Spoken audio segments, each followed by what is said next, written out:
اعوذ باللہ من الشیطان الرجیم بسم اللہ الرحمن الرحیم۔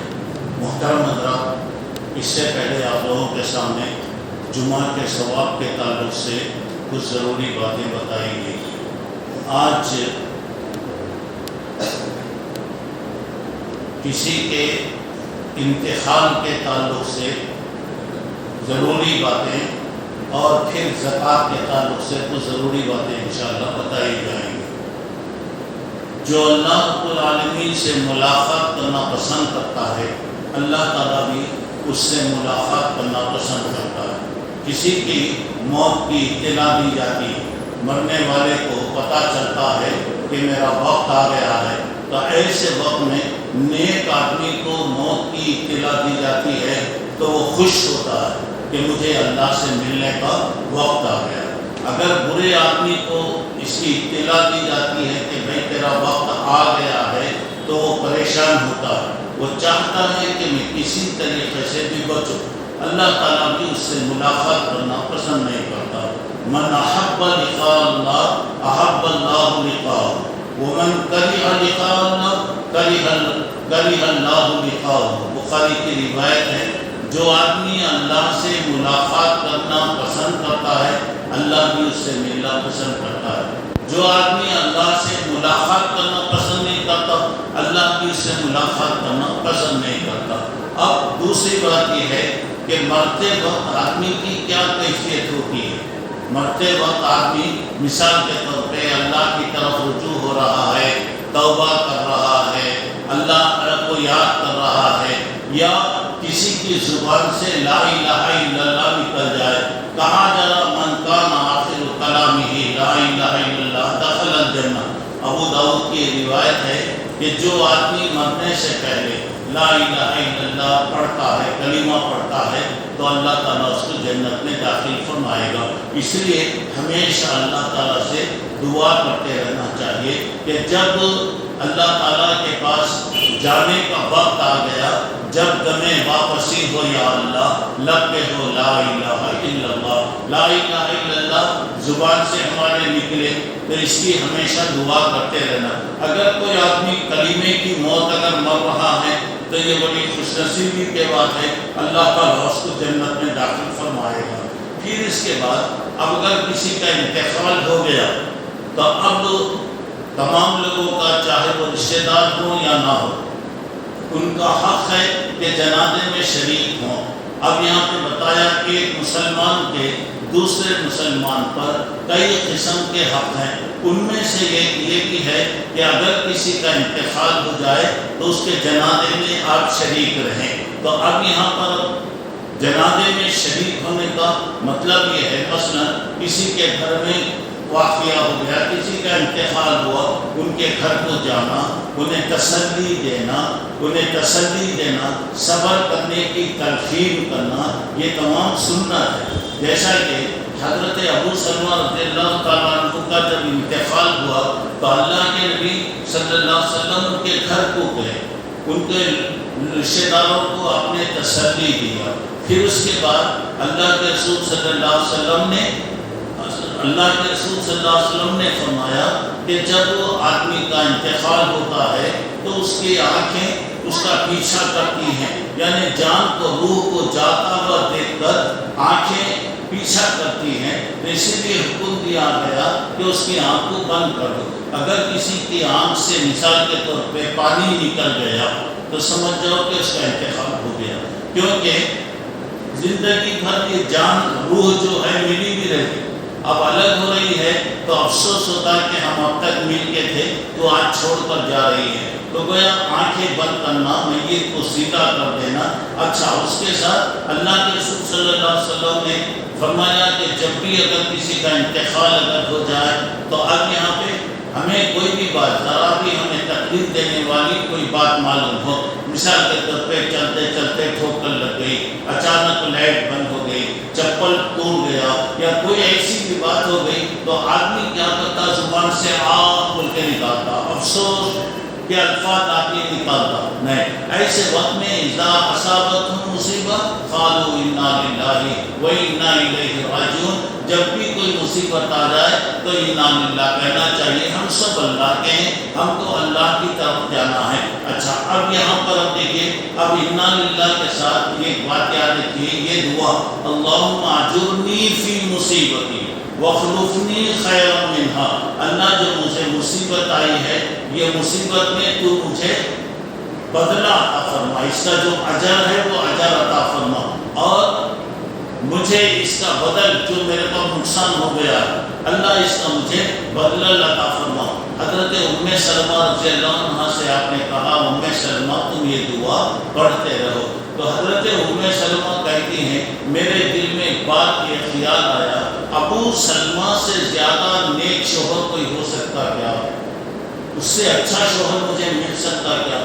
لیکن اللہ کے رسول صلی اللہ علیہ وسلم کا حکم تھا, میں یہ دعا کو پڑھتی تھی, اس کا نتیجہ یہ نکلا کہ میری عدت ختم ہونے کے بعد اللہ کے رسول نے پیغام بھیجا اور میرا رشتہ اللہ کے رسول سے ہوا. تو بہتر صحیح بات ہے کہ حضرت ابو سلمہ سے کئی درجہ پر اللہ کے رسول صلی اللہ علیہ وسلم کا مرتبہ ہے. تو اسی لیے علماء نے بتایا کہ جب بھی کوئی مصیبت آپ کو آئے, کوئی بھی معمولی تکلیف بھی اگر آ گئی, مثال کے طور پر کھانے میں نمک کم ہو گیا, تو ایسے وقت میں انا للہ پڑھ لیجیے. اس کے بجائے آپ غصہ کر جائیں گے, فلاں کریں گے, یہ کریں گے, یہ مناسب نہیں. زبان سے کوئی بھی بات ہے تو اللہ کی طرف حوالے کر دینا کہ اللہ کی طرف سے ہے, اللہ کی طرف ہمیں بھی جانا ہے. تو یہاں دیکھیں یہ دعا کی برکت سے حضرت ام سلمہ ایک سلمہ کی ماں تھی, مگر اللہ تعالیٰ نے یہ دعا کی برکت میں ان کو ام المومنین بنایا.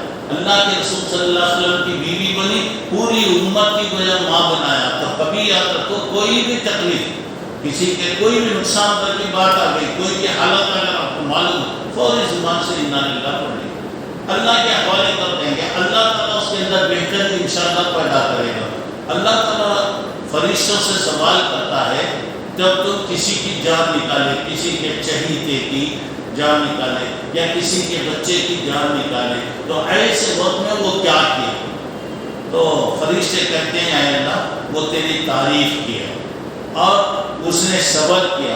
تو اللہ تعالیٰ کہتے ہیں کہ جب اس نے میری تعریف کیا تو اس کے لیے جنت میں ایک محل بنا دو اور وہ محل کا نام لکھ دو بیت الحمد. اللہ کی تعریف کرنے کی وجہ سے اللہ تعالیٰ اس کو یہ محل دیا. کبھی بھی بات ہے تو یہ دعا ہمیشہ پڑھتے رہیں گے, اللہ تعالیٰ اس کا اجر اللہ تعالیٰ عطا کرے گا. موت کی کئی قسمیں ہیں. مثال کے طور پہ کوئی آدمی تعاون میں مر گیا, خیر پیخانے وغیرہ پلیگ وغیرہ کے اس میں مر گیا, کوئی پیٹ کی تکلیفوں میں آدمی مر گیا, کوئی آدمی جل کر مرا, کوئی عورت زچگی کی حالت میں مر گئی, اور کوئی آدمی ڈوب کر, دھونا بول کے پانی میں نہیں ڈوبا, غلطی سے پانی میں ڈوب کر مر گیا, کوئی آدمی نیمونیا یعنی سردی وغیرہ جیسا ہوتی ہے آج کل, جیسا یہ سردی وغیرہ کا یہ ہے, یہ نمونیا, اس میں آنتڑیاں آنتیں جو ہوتی ہیں متاثر ہوتی ہیں, اس کی وجہ سے کوئی مر گیا, کوئی آدمی مکان گرنے کی وجہ سے, سو رہا تھا مکان گھر گر گیا, اس کی وجہ سے اگر مر گیا.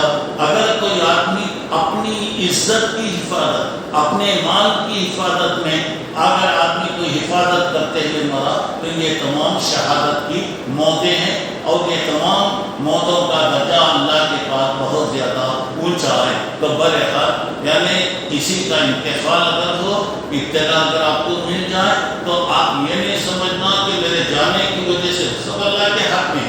برحال حق ہے مسلمان کا, چاہے وہ آپ کا رشتہ دار ہو یا غیر رشتہ دار ہو, اب اس کے پاس جائیں گے, اسے تسلی, ان کے گھر والوں کو تسلی دیجیے. اچھا, آپ جنازے میں اگر آپ شریک رہے, جنازے میں شریک رہے, تو یہ ایک بڑے پہاڑ کے برابر, ایک قیرات کے برابر اللہ آپ کو ثواب دے گا. آپ دفن میں بھی شریک رہے, دو قیرات کا مطلب یہ ہوگا ایک بڑے بڑے پہاڑ کے برابر اللہ آپ کو ثواب. بڑے پہاڑ کے برابر کوئی آدمی نیکی کرا تو جتنا ثواب ہے. جنازے میں آپ گئے, نماز میں شریک رہے, تو یہ پہاڑ کے برابر نیکی کا ثواب مل رہا. اگر آپ تدفین میں شریک رہے, قبرستان کے دفن میں شریک رہے, دو قیرات کا ثواب. دیکھیے اتنا بڑا ثواب ہے. لوگ کیا کرتے ہیں, غفلت, مسجد میں مثال کے طور پہ معلوم ہوتا جنازہ ہے, چلے جائیں, چلے جاتے ہیں. اگر پڑھیں گے تو یہ بڑے پہاڑ کے برابر آپ کو نیکی کرنے کا اللہ ثواب دے رہا, وہ ثواب سے محروم ہو گئے. اب اس کے بعد کیا ہونا, قبرستان تو خیر جانا کم کر دیے لوگوں, جانا چھوڑ دیں. کتنا بڑا نقصان ہو رہا ہے. کبھی بھی یاد رکھو, چاہے وہ تمہارا رشتہ دار ہو یا غیر رشتہ دار ہو, یہ الگ بات ہے. مسلمان کا جنازہ ہے, نماز پڑھ لیجیے, اور وہ خیر بہتر ہے. قبرستان کا کیا کرا جائے, آپ کو اللہ تبارک تعالیٰ ثواب عطا فرمائے گا. چونکہ اس سلسلے میں لوگ اکثر غفلت کرتے ہیں. اللہ کے نبی نے اس کا اتنا بڑا ثواب ہے, ایک بڑے پہاڑ کے مطابق برابر اگر آپ نیکی کریں گے تو جتنا ثواب ہے جنازے میں شرکت کا ثواب اللہ تعالیٰ دے گا. اور دوسرا ہے کہ اگر آپ قبرستان اگر جائیں گے تو اللہ تعالیٰ 2 خیرات کے مطابق اللہ تعالیٰ آپ کو ثواب عطا فرمائے گا. اچھا, اور پھر اس کا میت کے لیے دعائے مغفرت. مرنے والا چاہے کوئی بھی ہو, دیکھیے بات یہ ہے, مرنے والا ہے, کسی کی موت کی اطلاع ملی, موت کی اطلاع ملی, یہ تو ان اللہ پڑھ لیا. ایک دوسری بات یہ ہے کہ اس کے بارے میں کچھ بھلائی کی باتیں بولو, اچھا آدمی تھا, نیک آدمی تھا, دیندار آدمی تھا, نمازی تھا, اللہ کے راستے میں دینے والا تھا, کوئی بھی بات کرو. اب مرنے کے ساتھ ہی اب لوگ کیا کرتے, بڑا دلیندر تھا, بڑا بے وارثی تھا, بڑا یہ تھا, یہ تھا. دیکھیے کیا ہوتا ہے, سنیے. یہ جنازے کے بارے میں کسی کے لوگوں نے تعریف کیا, اللہ کے رسول صلی اللہ علیہ وسلم نے کہا وجب, اس پر واجب ہو گئی. اور ایک جنازہ کسی کے جنازے کو دیکھ کر بولے لوگ بہت برا آدمی تھا, یہ تھا, تو اللہ کے رسول نے کہا وجبت, اس کے لیے واجب ہوگی. لوگوں نے پوچھا کیا اللہ کے رسول پہلے بھی آپ وجبت بولے, ایک اچھے آدمی, جب تم اس کی تعریف کرے تو اس کے لیے اللہ جنت واجب کر دیا, اس کے لیے جنت ملی. جب اس کی برائی تم نے کیا ایک آدمی کی تو اس کو دوزخ ملی. تو گویا مرنے کے بعد ہماری زبان سے جو باتیں نکل رہی ہیں, مرا اللہ کے بعد چلے گیا, وہ ایسا تھا, ویسا تھا, برا تھا, بولنے سے فائدہ کیا ہے. چلو بھائی اچھا آدمی تھا, اللہ تعالیٰ اس کی مغفرت فرمائے, تو ہو سکتا ہے اللہ تبارک تعالیٰ اسے جنت عطا فرمائے. اور جنازے میں جتنے لوگ شریک ہوں گے, جتنے زیادہ لوگ شریک ہوں گے, میت کے حق میں اتنا زیادہ فائدہ ہوگا. تو اب یہاں پر دیکھیے ایک بات یہ ہے, ابو جہل تو مر گیا, ان کا بیٹا جو ہے اکرمہ وہ مسلمان ہو گئے, اور مسلمان بھی ہو گئے تو بہت بڑے صحابی تھے, بہت بڑا درجہ تھا, بہت جنگوں میں وہ تھے. در ایک بات دیکھو, اکرمہ کے بارے میں یہ بات آئی تھی کہ وہ کہیں بھی ملا تو اسے قتل کرو, اللہ کے رسول صلی اللہ علیہ وسلم نے حکم دیا. ان کی بیوی آئی اور کہا اللہ کے نبی آپ اگر میرے شوہر کو اجازت دیں, معاف کر دیں, میں اس کو لے کر آتا ہوں, میں اسے پکڑ کے لے کر آتی ہوں آپ کی خدمت میں. اللہ کے نبی نے کہا جاؤ ٹھیک ہے, گئے وہ جا کے پکڑ کے لائے. اور اکرمہ جو ہے وہ بھاگنے کی فکر میں تھے, بیوی ڈھونڈتے ڈھونڈتے ڈھونڈتے تلاش کرتے ہوئے گئی, جا کر پکڑ بولا کہاں جا رہے ہیں, اس سے بہتر جگہ تمہارے کو ملتی, اس سے اچھا موقع تمہارے کو ملتا, یہ چھوڑ کے کہاں جا رہے, سمجھا لے کر. اللہ کے نبی کی خدمت میں لے کر آئے. ماشاءاللہ حضرت اکرمہ, ابو جہل اتنا بڑا دشمن تھا, اس کا بیٹا ماشاءاللہ بہت بڑے صحابی بنے, مسلمان ہو گئے.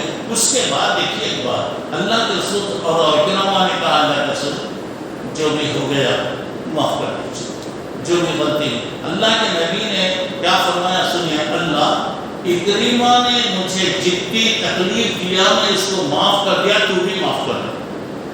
کتنی بڑی بات, اکرمہ مجھے جتنی تکلیف, اللہ کے نبی کبھی کسی کو مارو بول کے نہیں بولے, چند آدمیوں کو فتح مکہ کے موقع پر نام لے کر بتائے کہ جہاں بھی ملیں گے ان کو قتل کرو. اب یہاں پر دیکھیے گا, اب اکرمہ نہیں اس میں تھا, وہ آ کے بولا اللہ کے رسول جو کچھ ہو گیا معاف کر دیجیے. اللہ کے نبی نے کہا اے اللہ اکرمہ مجھے جو بھی تکلیف دیا میں اس کی تکلیف کو میں معاف کر دیا, اللہ تو بھی معاف کر دیا. پھر اس کے بعد باہر نکل کے آپ بتائے اے لوگوں, مرے ہوئے لوگوں کو تم برا مت کرو, اس لیے کہ وہ جو کچھ بھی کرے ان کو اللہ کے پاس وہ مل گیا. اب برا کریں گے کیا ہوگا, کسی کے بارے میں بولیں گے تو زندہ لوگوں کو, اس کے رشتہ داروں کو تکلیف ہوگی. دیکھیے اکرمہ مسلمان ہونے کے بعد گویا ابو جہل جو بڑا دشمن تھا, جو کفر کی حالت میں چلے گیا, اب اللہ کے نبی صلی اللہ علیہ وسلم نے کہا برا مت کرو, تو دیکھیے اتنے بڑے آدمی کے بارے میں کہا گیا اگر کوئی بھی ہے آدمی اچھا ہوگا یا برا ہوگا اس کا عمل اس کے ساتھ ہے، تو کبھی بھی کسی کے بارے میں بھی اگر ہم برا کہیں گے تو اس کا کیا بھی نہیں ہوتا، مرنے والے کا کیا بھی نہیں ہوتا، اب اس کے بچے رہیں گے، اس کے اولاد رہیں گے، اس کے رشتے دار رہیں گے، بھائی بہن، وہ لوگ سنیں گے تو تکلیف ہوگی۔ تو اللہ کے نبی نے کہا کیوں تم کسی مرے ہوئے آدمی کو برا کہہ کر زندہ کو تکلیف دیتے ہیں؟ تو بہرحال یہ بات یہ کہ کوئی بھی ہے مرا اچھا آدمی تھا، بھائی دیندار تھا، اللہ اسے معاف فرمائے، اور مجھے امید ہے کہ انشاءاللہ وہ آدمی اچھا ہوگا۔ ایسے الفاظ بولیے برا تھا، فلاں تھا، یہ تھا، مرنے والا چلے گیا، اس سے کوئی فائدہ نہیں ہوتا۔ آپس میں اختلاف اور لڑائی جھگڑے کا ایک موقع ہوتا ہے، ایک دروازہ کھلتا، اس سے ہمیشہ بچنا چاہیے۔ بہرحال کسی کا بھی اگر انتقال ہو تو ان کے گھر والوں کو تسلی دینا، جنازے میں شریک ہونا، نماز میں شریک ہونا، یہ بہت بڑا ثواب کا کام ہے۔ اللہ تعالیٰ توفیق عطا فرمائے اور اللہ تعالیٰ ہدیے کا خاتمہ ایمان پر فرمائے اور ہر قسم کی بری موت سے اللہ سب کی حفاظت فرمائے، آمین۔ وآخر دعوانا الحمد للہ رب العالمین۔ سبحانک اللہم ربنا و بحمدک، اشہد ان لا الہ الا انت، استغفرک۔